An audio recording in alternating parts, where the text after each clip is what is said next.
Scott Pilgrim vs. the World, the game, is a piece of gaming history that needs to be cherished and treasured, and I, for one, will never take advantage of it ever again. I'm at the Marvel, and we need to talk about Scott Pilgrim vs. the World, the game.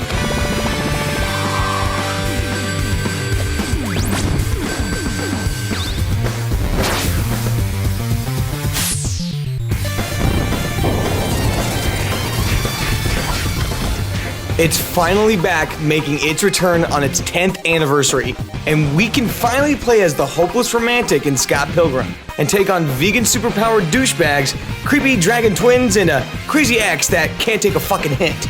Now, real quick, a crash course on Scott Pilgrim and its game if you don't know. Now, Scott Pilgrim is a series of graphic novels by Canadian author and artist Brian Lee O'Malley. The series is about a regular Joe, Scott Pilgrim, a good-for-nothing deadbeat and part-time musician who lives in Toronto, Canada. He falls in love with a mysterious American girl in Ramona Flowers, but in order to date her, he must complete the emotional heavy quest of defeating her 7 evil exes. Originally conceived as a 6-volume graphic novel series, a film adaptation of the series titled Scott Pilgrim vs. the World released in 2010.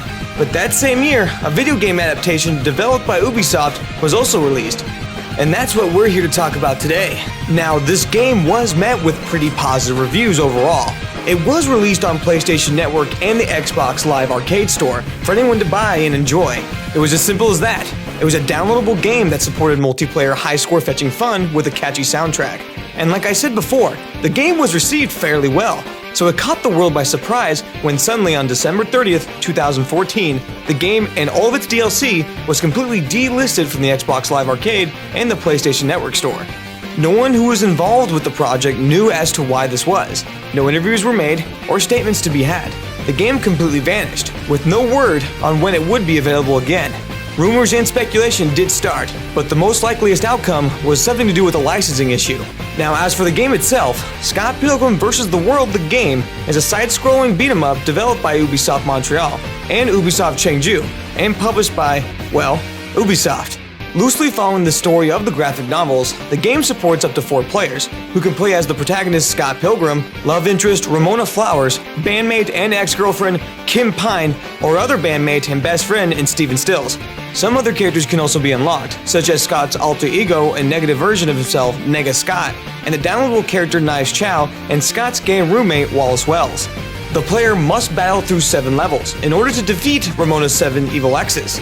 Characters have their own individual movesets, which can be expanded upon by gaining enough experience. Weapons can also be obtained throughout each level, which players can use to help defeat their enemies. Each player has HP and GP, the latter of which can revive players if they are knocked out, or be used to perform special moves such as summoning Knives Chow or unlockable assist character Mr. Chow. Each time you defeat an enemy, it earns coins in which can be spent in shops to purchase items that can replenish health or boost stats. Certain items can be taken to go to be automatically used when the player runs out of health.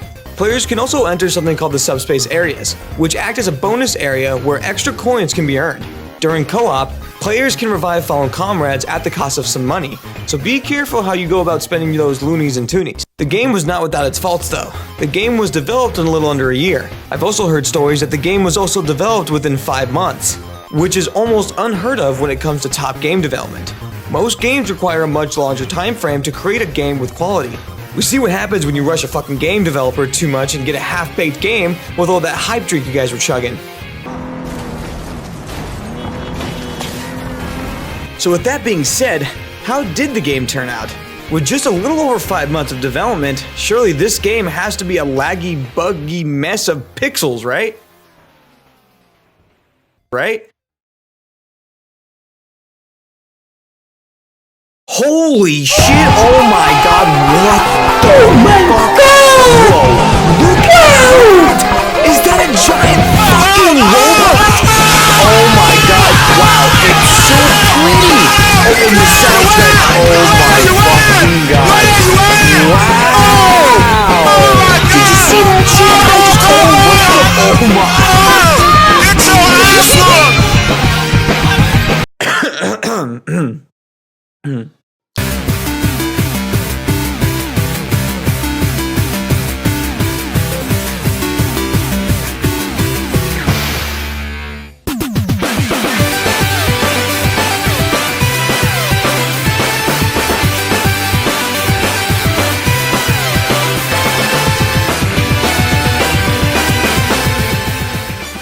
This game is fantastic.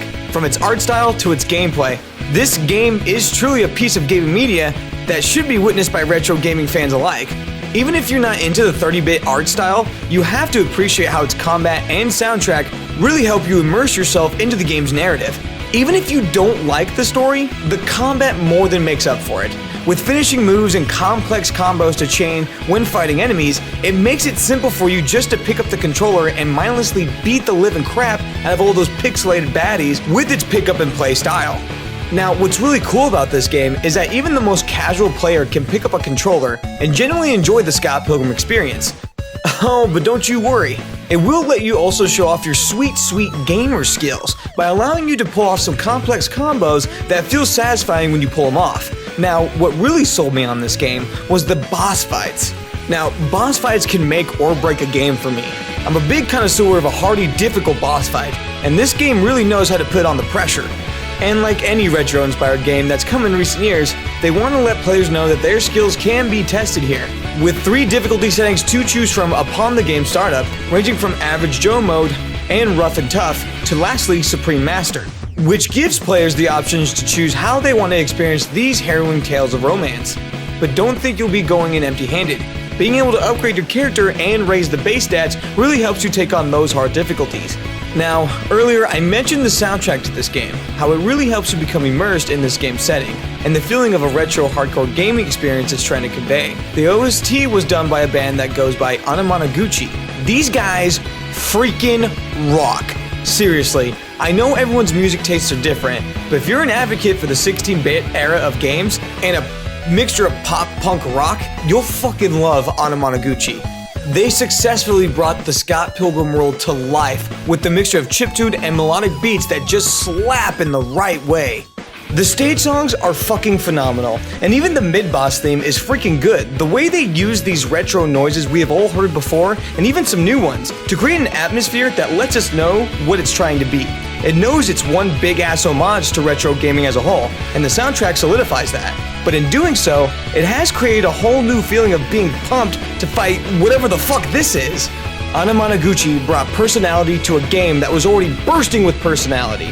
It meshes so well with what Brian O'Malley has created in the Scott Pilgrim world, right down to what we should feel while we're in the streets of Toronto, to the epic boss fights that make your adrenaline pump. This game truly was an experience. With the new re-release that we are getting, I can't wait to pour another 200 plus hours into this game to experience that feeling of a satisfying 16-bit era game with a slamming fucking soundtrack. I highly recommend anybody to give this game a shot. It's fun, it's simple to pick up, and just play.